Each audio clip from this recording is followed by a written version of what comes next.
নমস্কাৰ বন্ধুসকল, পলাশ creation YouTube চেনেলত আপোনালোকক স্বাগতম জনাইছোঁ। আজি মই আহিছোঁ ৱেষ্ট বেংগলৰ নদিয়া ডিষ্ট্ৰিক্টৰ মায়াপুৰ ধামলৈ। ভিডিঅ'টো চাই যাওকচোন কেনেকুৱা লাগে।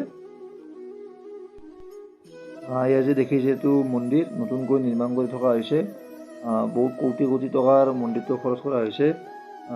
তথাপিও মন্দিৰটো সম্পূৰ্ণ হোৱা নাই যদিও আৰু কোটি কোটি টকাৰ খৰচ হ'ব চাগে। আৰু মন্দিৰটো আগৰ সৰু আছিল, সেইকাৰণে ডাঙৰকৈ বনোৱাৰ চেষ্টা কৰি আছে। বহুত ভক্তৰ সমাগম ঘটে, তাৰ কাৰণে বহুত ডাঙৰকৈ বনোৱাৰ চেষ্টা কৰি আছে। ঠাই দিব নোৱাৰাৰ কাৰণে মন্দিৰটো বনাই আছে। বহুত ভক্তৰ সমাগম হয়, সেইকাৰণে নতুনকৈ বনাই আছে। এয়া যে দেখিছে আপোনালোকে ৰাস্তাটোৰে এইটো যে কুপন এটা কাউণ্টাৰ, তাত খোৱা লোৱাৰ বাবে কুপন দি থাকে। আৰু এয়া যে এটা দেখিছে এইটো মন্দিৰ খেৰৰ জুপুৰিৰে, এইটো হৈছে এটা শ্ৰী প্ৰভুপাদৰ ভজন মন্দিৰ। ইয়াত দেশ বিদেশৰ পৰা ভক্তৰ সমাগম ঘটে। এয়া দেখিছে আপোনালোকে বহুত মানুহ।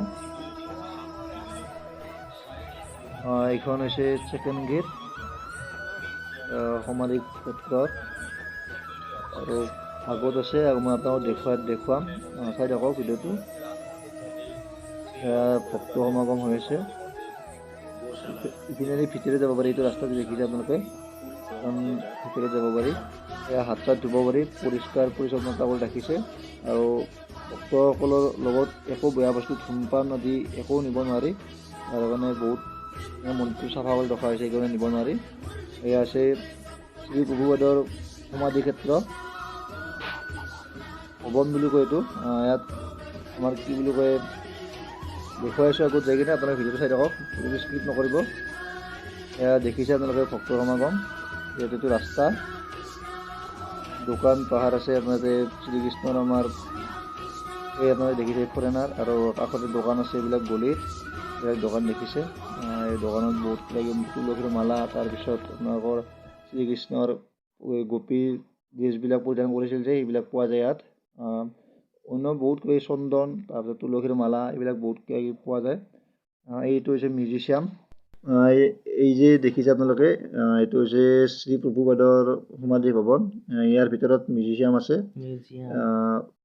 প্ৰভুপাদৰ বিদেশ যাত্ৰা কৰা আৰু সৰুৰ পৰা মৃত্যু পৰ্যন্তলৈকে প্ৰভুপাদৰ যি বস্তু বা লগত যি ঘটিছে গোটেই মিউজিয়ামত সুন্দৰকৈ পৰিদৰ্শন কৰা হৈছে বা সজাই ৰখা হৈছে।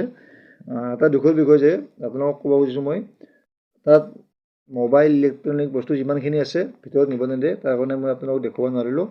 তাৰ কাৰণে দুখৰ বিষয়, তাতে যাব নিদিলে। মই বাহিৰৰ পৰা আপোনালোকক যিখিনি পাৰোঁ সুন্দৰকৈ দেখুৱাইছোঁ। যি নহওক আপোনালোকক দেখুৱাব পাৰি, মোৰ ফোনটো বহুত ভাল লাগিছে।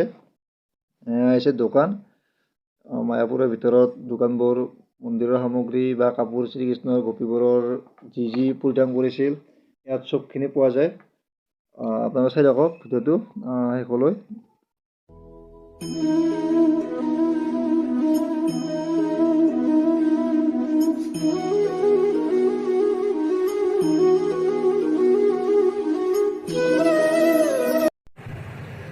এয়া হৈছে গংগা আৰু সৰস্বতী নদী। এই খোলাখিনি যে আপোনালোকে দেখিছে এইখিনি হৈছে গংগা, আৰু চাফাখিনি যে দেখিছে এইখিনি হৈছে সৰস্বতী নদী। যদি বৈও আছে বহুত পৃথক পৃথক, মানে সেইখিনি কেতিয়াও লগ নহয়। এয়া হৈছে ৰাতিৰ দৃশ্য। বিদেশী ভক্তসকলে ইয়াত কীৰ্তন কৰি আছে।